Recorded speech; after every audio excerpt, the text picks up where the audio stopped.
नमो तस् भगवतो अरहतो सम्मा संबुद्धस्स। साधु साधु साधु। श्रद्धावंत उपासकों, हम तथागत आर्य सम्यक संबुद्ध के द्वारा उपदेश श्री सद्धर्म श्रवण कर रहे हैं। हम त्रिपिटक ग्रंथ में जो अंगुत्तर निकाय है, अंगुत्तर निकाय में जो दूसरा निपात है, दूसरे निपात में तीसरा वर्ग है, तीसरे वर्ग में आने वाली ये देशनाएँ आज हम देखेंगे। उसमें से पहले की बहुत सारे अनेक देशनाएँ देखी हैं, अभी ये भी एक पाठ उसी बाल वर्ग में से देखेंगे। इसमें भगवान बुद्ध इस तरह से धर्म देशना बताते हैं। द्वे में भिक्खवे धम्मा विद्या भाग्या। भिक्षुओं, ये दो धर्म है जो विद्या भाग्य हैं। विद्या भाग्य यानी कि जो विमुक्ति विद्या है, जिसमें चार आर्य सत्य का अवबोध है ना, जो विमुक्ति का मार्ग है, ऐसी वाली विद्या। तो ऐसी विद्या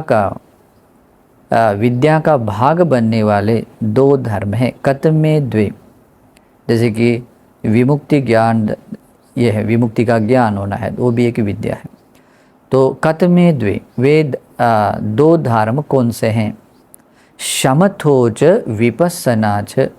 भगवान बुद्ध कहते हैं वे दो धर्म हैं, शमत भावना और विपस्सना भावना। ये दो विद्या भागीय धर्म है। विद्या भाग्य धर्म है यानी कि विमुक्ति की ओर ले जाने वाले धर्म है। धर्म के कहें या निर्वाण तक पहुंचाने वाले दो अंग, शमथ भावना और विपस्सना भावना। भगवान आगे कहते हैं, समथो भिक्खवे भावितो कमत्थम अनुभूति। शमत भावना को भावित करने से हमें क्या प्रतिलाभ होता है, क्या मिलता है ना, क्या लाभ होता है? शमत भावना, वैसे 40 प्रकार की शमत भावनाएं हैं।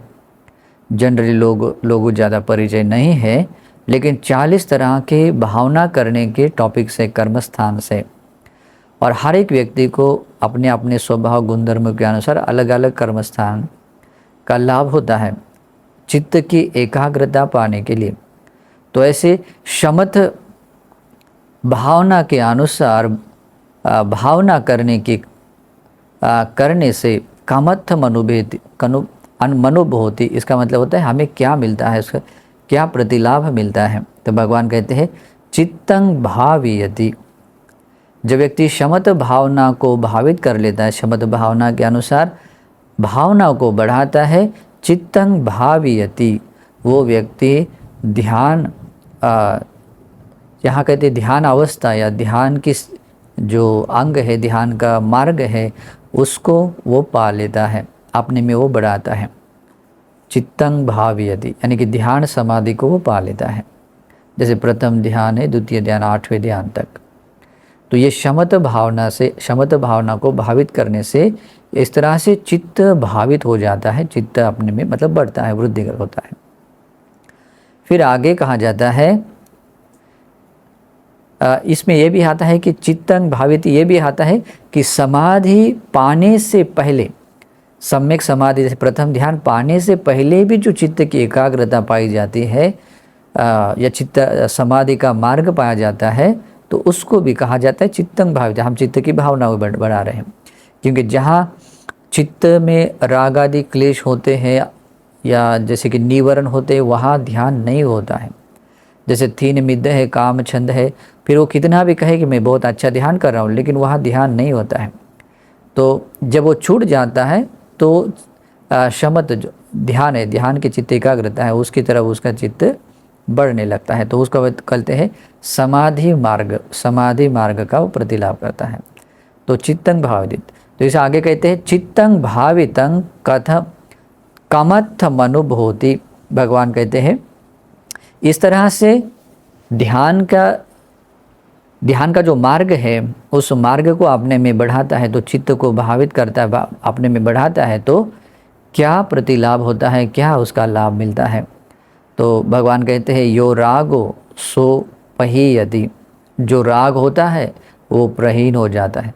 जब व्यक्ति इस तरह से अपने भीतर गुणधर्मों को बढ़ाता है, अकुशलों को दूर करता है, कुशलों को बढ़ाता है, और जो राग युक्त, जहाँ राग पैदा होता है, जैसे वस्तुओं को लेकर है, क्लेशों को लेकर है, तो जहाँ जहाँ राग पैदा होता है तो उसको दूर करने के लिए जब व्यक्ति प्रयास करता है, तो भगवान बुद्ध कहते हैं जब वो राग जब दूर होता है तभी ये समाधि का अभ्यास होता है, अभ्यास आरंभ होता है, यानी कि प्रथम ध्यान आदि उसको मिल जाता है। इसलिए भगवान कहते हैं जो राग होता है वो प्रहान हो जाता है। प्रथम ध्यान का होना ही वह राग का न होना है, ये वो निरुद्ध हो जाना होता है। अगर प्रथम ध्यान की ओर मतलब आता है, जैसे कि काम छंद आदि आदि है, मतलब वो प्रहान होने का प्रमाण ही होता है कि वो व्यक्ति ध्यान समाधि की ओर आया है। और जहाँ वो नहीं होते हैं वहाँ चित्त की एकाग्रता समाधि अवस्था है। तो भगवान यही कहते हैं यो राग, जो राग है सोपही यदि, वो प्रहान हो जाता है। फिर आगे भगवान बुद्ध कहते हैं इस तरह से अपने भीतर राग आदि क्लेश प्रहान करता हुआ वो शमत भावनाओं के अनुसार प्रथम ध्यान, द्वितीय ध्यान आदि ध्यान और अवस्थाओं को भी पा लेता है। फिर आगे भगवान बुद्ध कहते हैं विपस्सना भिक्खवे भाविता कमत्थम अनुभूति। विपस्सना भावना को भावित करने से हमें क्या प्रतिलाभ होता है, क्या लाभ होता है, क्या होता है। तो भगवान बुद्ध कहते हैं पन्या भावियति। विपस्सना भावना को भावित करने से हमारे भीतर प्रज्ञा बढ़ती है। प्रज्ञा का जो मार्ग है, प्रज्ञा का लाभ है वो हो जाता है, प्रज्ञा का मार्ग का लाभ हो जाता है। ओके, प्रज्ञा का मार्ग जो है वो उसका प्रतिलाभ होता है।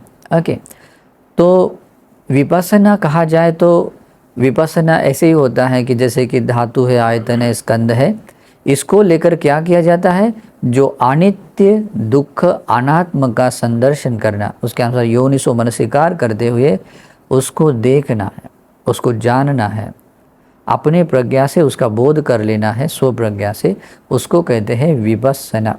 ओके, और विपस्सना ये जो प्रज्ञा है, अनित्य दुख आदि जो ज्ञान है, इस तरह के 40 भी प्रकार हैं। मतलब विपस्सना का जो ज्ञान है, प्रज्ञा है, उसको भी कितने 40 प्रकार से वो जाने जाते हैं। तो इस तरह की गंभीरता उसमें है। तो भगवान बुद्ध कहते हैं पन्या भावियति, प्रज्ञा भावित हो जाती है, प्रज्ञा का मार्ग हमें प्रतिलाभ हो जाता है। तो पन्या भाविता कमत्थम अनुभूति, अगर प्रज्ञा हम में बढ़ जाती है, प्रज्ञा का जो भी मार्ग है, मार्ग प्रज्ञा है, उसके बारे में हम प्रज्ञा अपने में बढ़ाते बढ़ाते हैं, तो कमत्थम अनुभूति, उसका क्या प्रतिलाभ होता है, क्या लाभ होता है। या अविद्या सह पहीयति, और जो अविद्या है वह प्रहान हो जाती है। जब व्यक्ति इस तरह से विपस्सना से यथार्थ ज्ञान कर लेता है, सत्य ज्ञान कर पा लेता है। जैसे कि क्या होता है, जब योनिसो मनसिकार करने से, यानी कि भगवान बुद्ध ने जिस अर्थ से जो धर्म बताया होता है उसी अर्थ से अपने में वो बात बढ़ाता हुआ जो मनसिकार कर लेता है, तो उसको बोलते हैं योनिसो मनसिकार। और इस योनिसो मनसिकार को बढ़ाते बढ़ाते भावित करते एक रियलाइज़ हो जाता है कि जो बात समझ में आती है कि ये कैसे अनित्य है, ये बोलने से नहीं होता है, वो यथार्थ रूप से समझ लेता है कि जैसे कि रूप को लेकर है, ये रूप किस तरह के हेतु प्रत्ययों से उत्पन्न है, हेतु होने से ये रूप उत्पन्न है, हेतु नहीं है तो रूप उत्पन्न नहीं होता है। ये वेदना भी हेतु से उत्पन्न है, हेतु नहीं होता है तो वेदना भी नहीं है, चाहे वेदना किसी प्रकार की हो, चाहे सुखद हो, दुखद हो, अदुखद सुख वेदना हो। इस तरह से उसके हेतु के बदलने से वो कैसे बदलती है, हेतु होने से वो कैसे होती है, इस कारण से देखते हुए कैसे अनित्य है, जो अनित्य है वह कैसे दुख है, वो कैसे अनित्य है, दुख है, उसको बदलने के स्वभाव को होने के कारण शाश्वत नहीं है, शाश्वत न होने के कारण वो आत्मा नहीं है, और अपने अंडर कंट्रोल कुछ न होने के कारण वो मैं नहीं, मेरा नहीं, इसी को अनात्म कहते हैं और इसी को विपस्सना प्रज्ञा भी कहते हैं। तो इस तरह की जब प्रज्ञा अपने में भावित हो जाती है तो इसका क्या बदलाव होता है, या अविद्या, जो अविद्या होती है उसको लेकर जो अज्ञान होता है वो अविद्या दूर हो जाती है। सा पही यदि वह प्रहान हो जाते हैं। इस तरह से भगवान बुद्ध कहते हैं ये दो विद्या भाग्य धर्म है, शमथा और विपස්සना, और इसको इस तरह से बढ़ाया जाता है। फिर आगे भगवान कहते हैं राग उपकिलठंग वा भिक्कवे चित्तं न विमुच्यति। भगवान बुद्ध कहते हैं राग से उपक्लिष्ट हुआ अगर मन है, या राग से उपक्लिष्ट होने वाले व्यक्ति को चित्तं न विमुच्यति, जो ध्यान समाधि है वो नहीं मिल सकती है। यानी कि ध्यान का जो प्रथम अवस्था, द्वितीय, तृतीय, चतुर्थ आदि है वो उसको नहीं मिल सकती। जैसे कि काम छंद आदि निवारण है समझो उस व्यक्ति के भीतर, वो व्यक्ति कभी ध्यान अवस्था को नहीं पा सकता है। ओके, उसका दूर होना बहुत ज़रूरी है।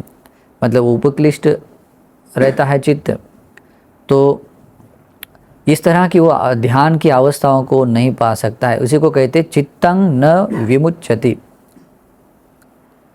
चित्तं न विमुच्यति। अविद्या उपकिलिठा व पन्या न भावयति।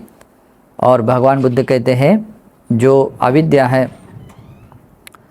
और अविद्या का अगर उपक्लेश हमारे भीतर है और उससे चित्त उपक्लिष्ट है, तो वो विपස්සना प्रज्ञा पन्या न भावयति, वो प्रज्ञा भी उत्पन्न नहीं होती है।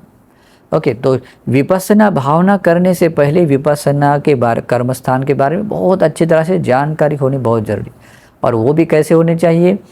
भगवान बुद्ध ने सूत्र उपदेशों में जिस अर्थ से जो बात बताई है उसी अर्थ से वो बात पूरी यथार्थ रूप से जाननी जरूरी है, और उस अर्थ से उसकी भावना होनी चाहिए। जब ऐसा होता है तभी व्यक्ति के भीतर विपස්සना प्रज्ञा, भावना प्रज्ञा जागृत हो सकती है, प्रज्ञा बढ़ सकती है। और इस कारण से भी भगवान बुद्ध कहते हैं कि हमें यथार्थ जो प्रज्ञा उत्पन्न करने वाले जो सपोर्टिव जो पार्ट होते हैं वो होना जरूरी है। तो यहाँ तक पहुँचने के लिए एक बहुत सरल रास्ता है। ये रास्ता अगर अपनाया नहीं और फिर बहुत सारे रास्ते आपने अपनाए कि मैं भी विपස්සना करता हूँ, वो नहीं होता है। विपස්සना प्रज्ञा का जो प्रज्ञा पाने के लिए जो रास्ता है वो रास्ता इस तरह से है। सबसे इम्पोर्टेंट है कि भगवान बुद्ध या भगवान के श्रावकों की संगति में रहना जरूरी है।